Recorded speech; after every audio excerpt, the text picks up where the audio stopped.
How do you define what a silver shortage truly is? After all, you can buy silver pretty much anywhere that sells silver rounds, bars, and coins, and there's also a lot of silver available for industrial use. So where is the silver shortage? Well, there's a couple of complexities in that term that need to be defined first before we can figure out what kind of silver shortage that is not being talked about a whole lot. We'll talk about it as we explore.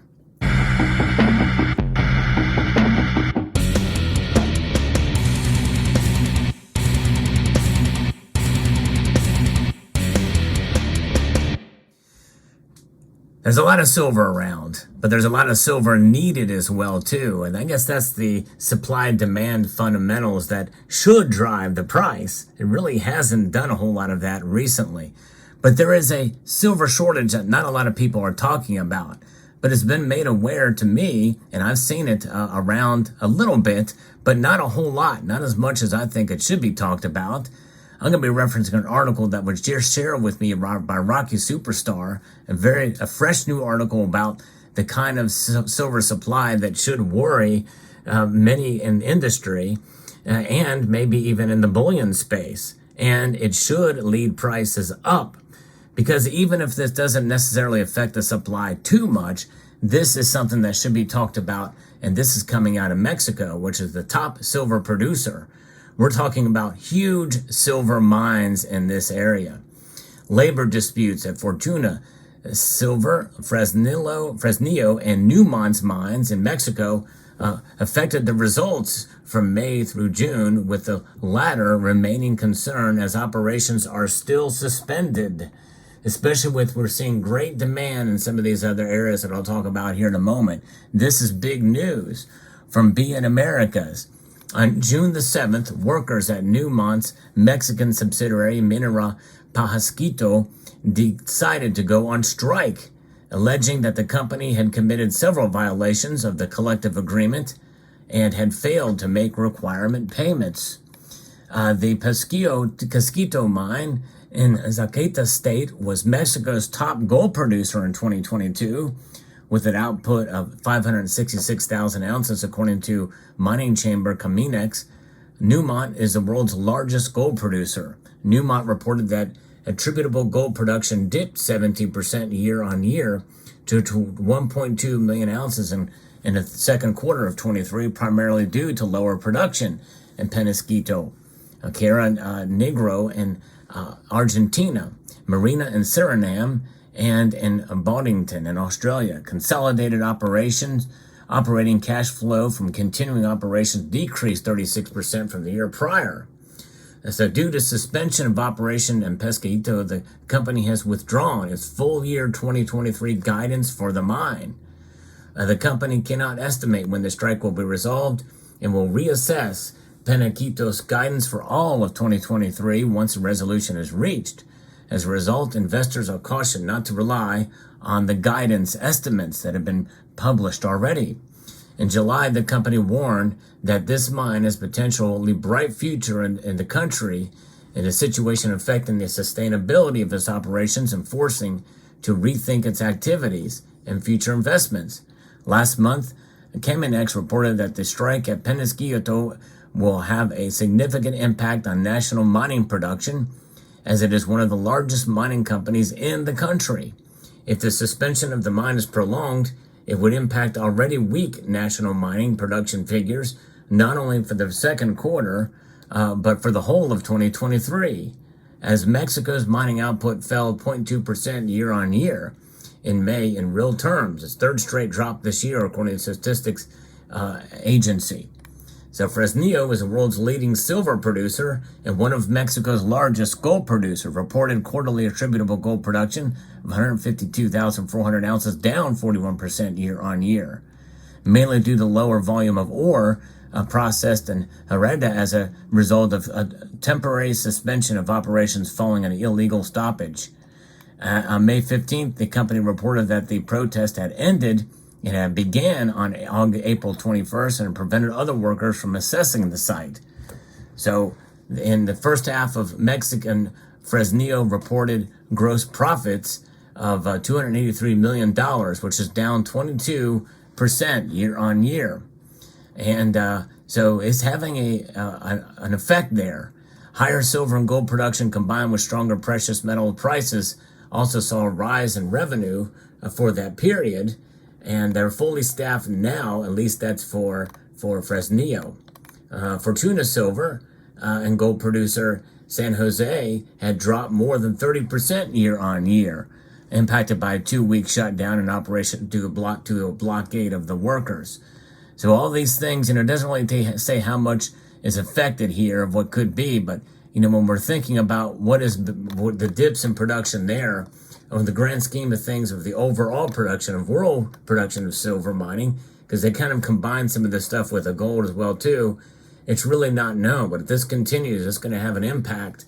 And even though these are relatively potentially small numbers in the grand scheme of things, when there's a much more demand due to photovoltaics, it's a bigger deal. And it's a shortage that is going to be top of mind of some of these, especially industrial applications. As an article here from Kitka talks about, industrial demand for silver will continue to grow, putting pressure on supply and prices and forcing substitutions by manufacturers, according to analysts at Metals Focus.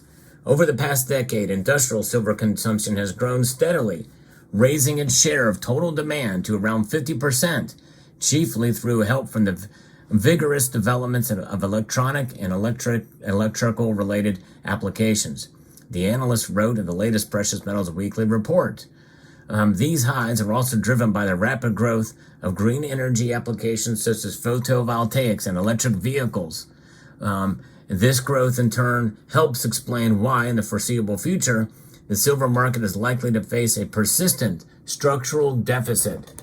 And when you have mines that are going on strike and labor shortages, you are going to see that only be exacerbated. Following record PV installations in 2022, Metals Focus projects another new high for installed capacity this year.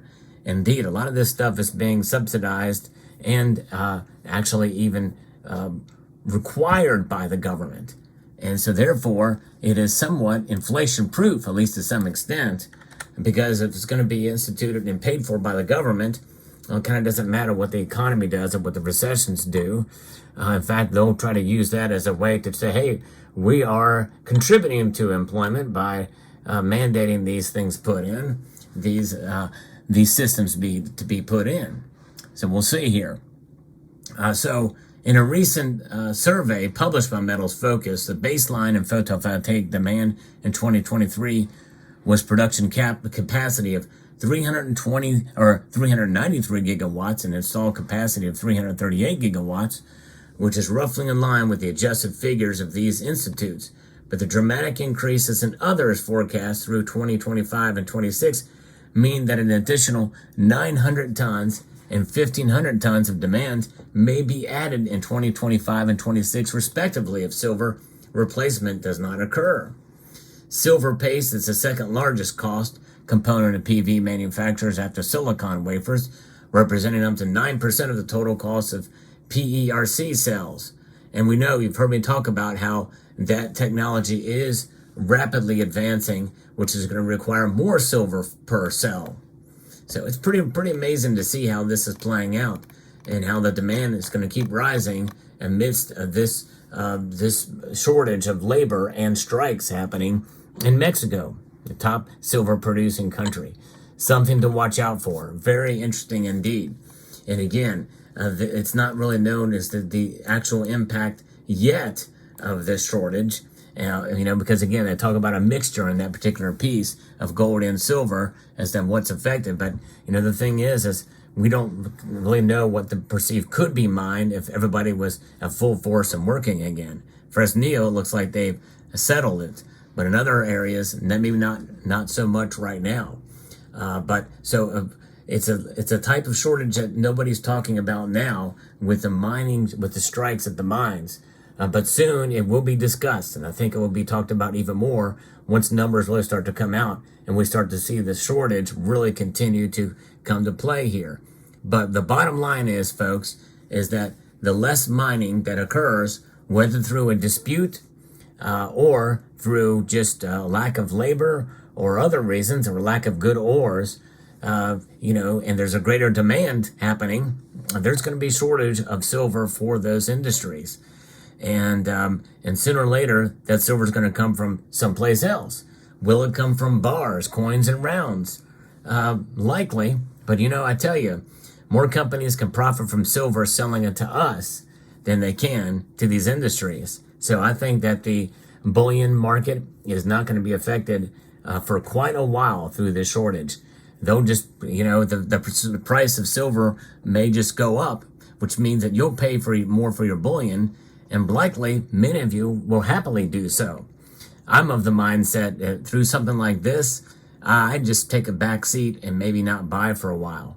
Hang on to the silver you've got.